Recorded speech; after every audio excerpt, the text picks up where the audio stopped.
குருவே சரணம். அனைவருக்கும் வணக்கம். இப்ப காதல்ல நல்ல காதல், கள்ளக்காதல் அப்படின்னு 2 இருக்கு. இது எல்லா பேருக்குமே தெரியும். எத்தனையோ படங்கள்ல பார்த்துருக்கோம். அது போக காமெடி நடிகர் வடிவேலும் டயலாக்லாம் பேசியிருப்பாரு. அதை நம்ம இங்க சொல்ல வேண்டாம். இதை ஜோதிட ரீதியா எப்படி பிரிச்சு பார்க்கிறது அப்படின்னு பார்த்தீங்கன்னா, காதல் கிரகம்னா புதன் அப்படிங்கிறது எல்லா பேருக்குமே தெரியும். இப்போ ஒருத்தர் ஜாதகத்துல புதன் தனிச்சிருக்கிறாரு அப்படின்னா, தனித்த புதன் முழு சுபகிரகம் அப்படின்னு சொல்லப்பட்டிருக்குது. ஆனா அப்படி இருந்து ஒரு சில பேருடைய வாழ்க்கையில அந்த கள்ள தொடர்பு அல்லது கள்ளக்காதல் அப்படிங்கிறது வந்துருது. இது எப்படி பிரிச்சு பார்க்கிறது அப்படின்னா, உதாரணங்கள் சொல்றேனே.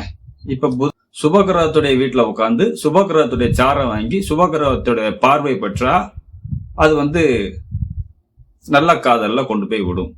அது அந்தக்குரிய வயசு காலங்கள்ல இளமை வயசுல புதன் திசைன்னு வரும்போது, மற்றபடி எல்லா பேருக்கும் காதல் எல்லாம் வர்றதுக்கு வாய்ப்பு இல்லை அப்படிங்கிறதையும் புரிஞ்சுக்கணும். அதே தனித்த புதன் பாவகிரகத்துடைய வீட்டுல உட்காந்து பாவகிரகத்துடைய சாரம் வாங்கி அல்லது பாவகிரகங்களுடைய பார்வை பெற்று திசை நடத்தினால், கல்யாணம் ஆனவங்களா இருக்கட்டும், ஆனவங்களுக்கு தான் கள்ள தொடர்பு கள்ளக்காதல்ங்கிறதெல்லாம் சொல்ல முடியும். கல்யாணம் ஆகலைன்னா அது வேற பிரச்சனை. ஆனால் கல்யாணத்துக்கு முன்னாடியே பல இடங்கள்ல பிரச்சனை, பல தொடர்பு ஏற்படும் அப்படிங்கிற மாதிரியும் சொல்லணும். புதன் தனிச்ச புதனா இருந்தாலும் கூட. அப்ப எடுத்தவனே புதன் தனித்த புதன் முழு சுபருங்கிற ஒரு கண்ணோட்டத்துல நம்ம போகக்கூடாது அப்படிங்கிறத முதல்ல புரிஞ்சுக்கிறோம். அப்ப அந்த புதன் எப்படி இருக்கணுங்கிறத இப்ப விளக்கம் கொடுத்துட்டேன். அது போக அப்படி இருந்து எல்லா பேருடைய வாழ்க்கையிலையும் அப்படித்தான் ஏற்படுதாருன்னா அப்படியும் இல்லை. உணர்ச்சியை தூண்டக்கூடிய சுக்கிரன் வீடை எடுத்துக்கிறணும். மனசையும் உடம்பையும் கெடுக்கக்கூடிய சந்திரனுடைய வீடை எடுத்துக்கணும். அது போக அடிஷனலா தன்னுடைய சொந்த வீடுகள், புதனுடைய சொந்த வீடுகள்னு சொல்லக்கூடிய அந்த மிதுனம் கண்ணியும் எடுத்துக்கணும். இப்படி இருந்து அவருடைய திசைகள் பாவகிரகத்துடைய சேர்க்கை பெற்று சாரம் பெற்று திசையை நடத்தினா, அது கல்யாணம் ஆனவங்களா இருக்கட்டும், ஆகாதவங்களாகவும் இருக்கட்டும், காதல்ங்கிறது வரும். அப்புறம் கல்யாணம் முடிச்சதுக்கு அப்புறம் கள்ளக்காதல்ங்கிறது வரும். அது திசை நடந்தா. இது ஒரு பக்கம் போயிட்டு இருந்தாலும், இப்ப இதே புதன் மற்ற வீடுகளில் உட்கார்ந்தா வராதன்னா, மற்ற வீடுகள்லயும் இந்த சுக்கரனுடைய நட்சத்திரங்கள், சந்திரனுடைய நட்சத்திரங்கள், புதனுடைய நட்சத்திரங்கள் தன்னுடைய சொந்த வீட்டு நட்சத்திரத்திலே அவர் போறதுக்கு வாய்ப்பு உண்டு. இப்படிக்கும் புதன் மீனத்துல நீசமாகிறார். அங்க ரேவதி நட்சத்திரம் அவருடைய நட்சத்திரமே இருக்குல்ல. குருங்கிறது முழு சுபர்னு சொல்றோம். அவர் வீட்டுல உட்காந்து புதன் நீசம் பெற்ற திசை நடத்தி சுயசாரமும் வாங்கி இருக்கிறாரு அப்படிங்கிற பட்சத்துல அப்பவும் கெடுதல் வரும் வாய்ப்பு இருக்கு அப்படிங்கிற மாதிரி சொல்லணும். எல்லா பெண்களும் அப்படி தப்பு பண்றாங்களா இல்லையானா அப்படிலாம் சொல்றதுக்கு வாய்ப்பு இல்லை. 95% பெண்களுக்கு இந்த மாதிரி ஒரு வாய்ப்பு அமைகிறது இல்லை, பிரச்சனை வர்றது இல்லை.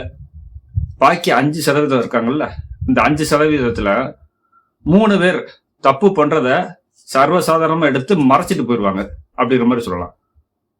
2% பேர் மாட்டிக்கிறாங்க. கணவன்கிட்டயோ இல்லை வேற யார்ட்டையோ அல்லது ஏதோ ஒரு பிரச்சனை இல்லையோ அது வெளியில லீக் அவுட் ஆயிருது. அதனால ஒரு சில அசிங்க அவமானங்கள் சந்திக்க வேண்டிய சூழ்நிலை வந்துருது.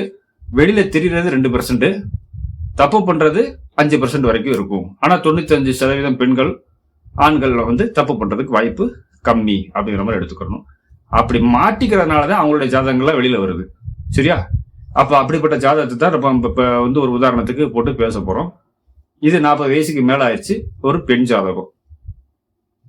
ஆண்கள் மட்டும்தான் வீட்டுல விருந்து வைக்கல அப்படிங்கிறதுக்காக ஹோட்டல்ல போய் சாப்பிடுவாங்க அப்படின்னா புரிஞ்சிருக்கும்னு நினைக்கிறேன். அப்படிலாம் கிடையாது. பெண்களுக்கு வீட்டுல கிடைக்க வேண்டிய அந்த ஆசை, பாசம் இல்லையா, அரவணைப்பு, கணவன் மூலியமா கிடைக்கக்கூடிய அந்த ஒரு சின்ன சின்ன காதல், காமம்லாம் கிடைக்கலன்னா அப்ப அவங்க என்ன பண்ணுவாங்க? அவங்களும் வெளியில போய் தானே ஆகணும். வெளியிலனா அது வேற மாதிரி, அது தப்பா எடுத்துக்கிறாங்க. எங்க இருந்து கிடைக்குதோ அந்த பக்கம் ஒரு சில தடுமாற்றத்துல மனசையும் பறி கொடுத்து உடம்பையும் பறி கொடுக்க வேண்டிய சூழ்நிலைக்கு தள்ளப்படுறாங்க அப்படிங்கறதான் சொல்ல முடியும். தானா தேடி போறாங்கன்னு சொல்றத விட தள்ளப்படுறாங்க அப்படிங்கிற மாதிரி சொல்லணும். எல்லா பெண்களும் அப்படி இல்லையா, எல்லா பெண்களையும் பழி போட்டுற முடியாது இல்லையா. அப்ப அவங்களுக்கு அப்படி ஒரு சந்தர்ப்பம், நம்ம மேல யாராவது ஒரு அன்பு, பாசம், கருணையோட ஒரு ஈவு இறக்கத்தோட பேச மாட்டாங்களா அப்படின்னா முதல்ல அது அன்பா மாறும், அப்புறம் பாசமா மாறும், அப்புறம் காதலா மாறும், அப்புறம் காமா மாறும், அப்புறம் கள்ள தொடர்பா போயிடும். இப்படி ஒரு 2%, 5%த்துல 2% வெளியில தெரிஞ்சிருது, 3% அப்படியே மறைக்கப்படுறது அப்படிங்கிற மாதிரி சொல்லிக்கலாம். இப்போ உதாரண ஜாதகத்துக்குள்ள போவோம்.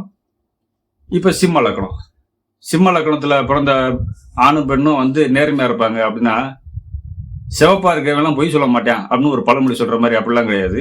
சிம்ம லக்னமாக இருந்தாலும், அது ஆணா இருந்தாலும் பெண்ணா இருந்தாலும் 2க்கு அதிபதி 11க்கு அதிபதி புதன் தானே, அவர் திசை வந்தா இந்த மாதிரி தடமாறக்கூடிய அமைப்பு உண்டு அப்படிங்கிறத சொல்லணும். ஆனா அந்த புதன் எங்க உட்காந்து யார் சேர்க்கை பெற்று யார் சாரம் வாங்கி யாரால பார்க்கப்பட்டுங்கிறத வச்சுதான் நம்ம சொல்லணும். சரி, இப்ப சிம்ம லக்னத்துக்கு புதன் 2க்கும் 11க்கு அதிபதி எங்க இருக்கிறாரு அப்படின்னு பாத்தீங்கன்னா 12ஆம் இடத்துல லக்னாதிபதி சூரியன் கூட சேர்க்கை இருக்காரு, மறைஞ்சு போயிட்டாரு. அப்படின்னா இதை எப்படி எடுத்துக்கலாம்? அப்ப நான் ஒழுக்கமா இருக்கலாம். லக்னாதிபதி சேர்க்கையில் இருக்கிறாரு, 12ஆம் இடத்துல இருக்கிறாரு, படிக்கிறாரு, வேலைக்கு போறாங்க, இடமாற்றம் அப்படிலாம் கூட சொல்லலாம். சரி, ஓகே. அவங்கள யாரு பாக்குறாங்க அப்படிங்கிற மாதிரி வச்சு பார்க்கும்போது அவங்கள வேற யாரும் பார்க்கல. சரி, ரைட்டு. யாரு வீட்டுல உட்கார்ந்து இருக்கிறாரு? கடகத்துல சந்திரன் வீட்டுல உட்கார்ந்து இருக்கிறாரு. இங்க ஒரு தப்பு.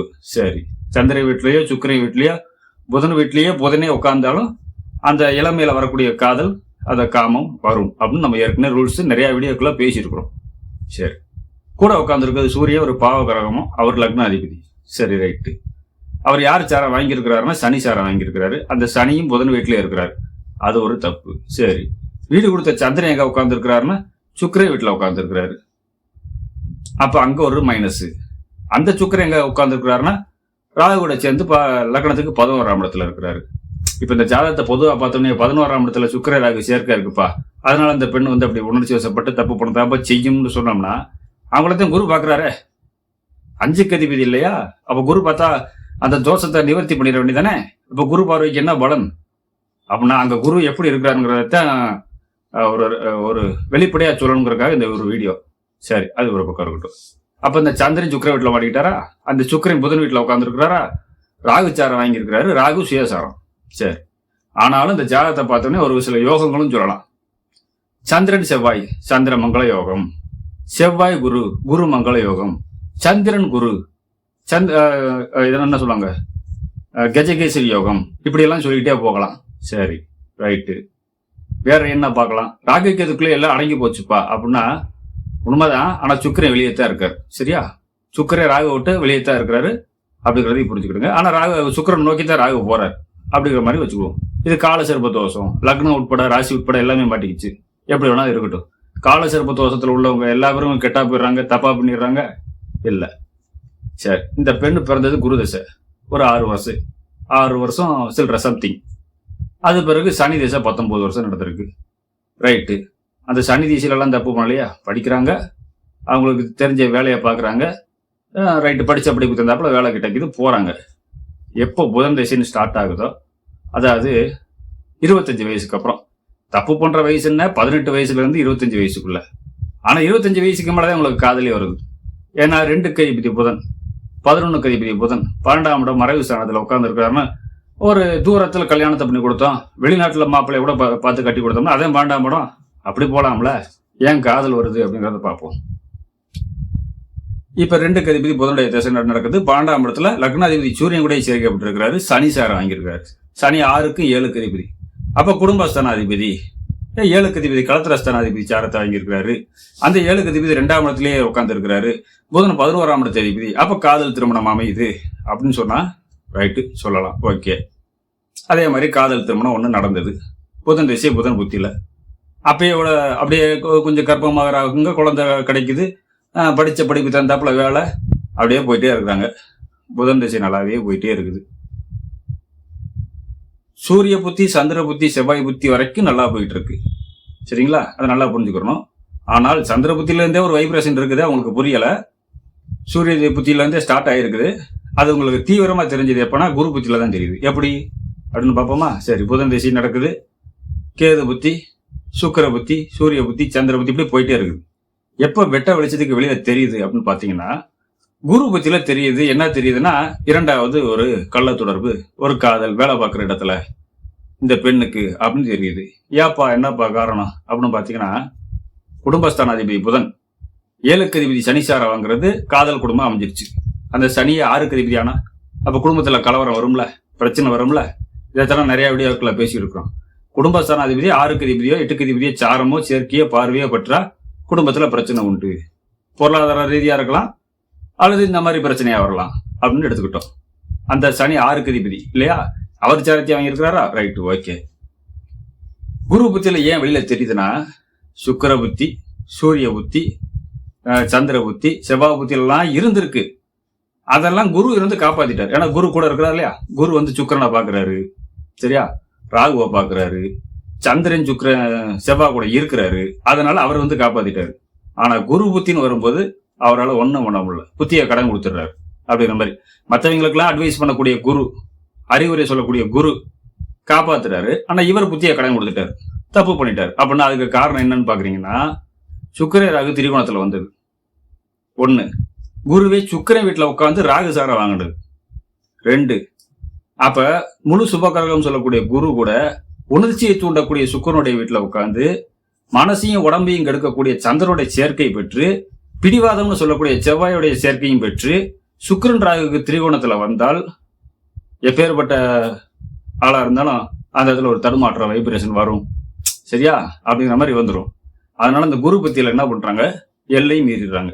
ஏப்பா குரு புத்தியில போய் எல்லை மீறுறாங்க அப்படின்னா, காலபுருஷனுக்கு பாண்டுக்கு அதிபதி குரு, அயனசேன போகம்னு சொல்லக்கூடியது, சரியா? குரு முழு சுபகாரகம் தான், 9 அதிபதி தான், பாக்கிய அதிபதி தான் காலபுருஷனுக்கு. அவரே பாண்டுக்கு அதிபதி. அங்க இடம் கொடுக்காம யாரும் வந்து என்ன சொல்லுவாங்க, ஊசி இடம் கொடுக்காம நூல் நுழைய முடியாது அப்படிங்கிற மாதிரி. குரு இடம் கொடுத்தாதான் எங்கேயுமே வந்து அயனசேன போகம் கிடைக்கும் அப்படிங்கிற மாதிரி சொல்லுவாங்க. இங்க குரு எப்படி உட்காந்துருக்கிறாரு, நான் இப்ப ஏற்கனவே சொன்ன மாதிரி சுக்கிரன் வீட்டுல சந்திரன் சேர்க்க, செவ்வாய் சேர்க்க, சுக்கிர ராகுக்கு திரிகோணம். இப்படி உட்காருக்க பட்சத்துல குரு புத்தியில எல்லையை மீறிடுறாங்க. அதனால என்னது, அது பிறகுதான் வந்து குடும்பத்துக்கு தெரிய வருது. கணவன் கருத்து வேறுபாடு, போலீஸ் ஸ்டேஷன், கோர்ட்டு கேஸு, கடைசியில் டைவர்ஸ் வரைக்கும் போகுது. இப்படி போகுது.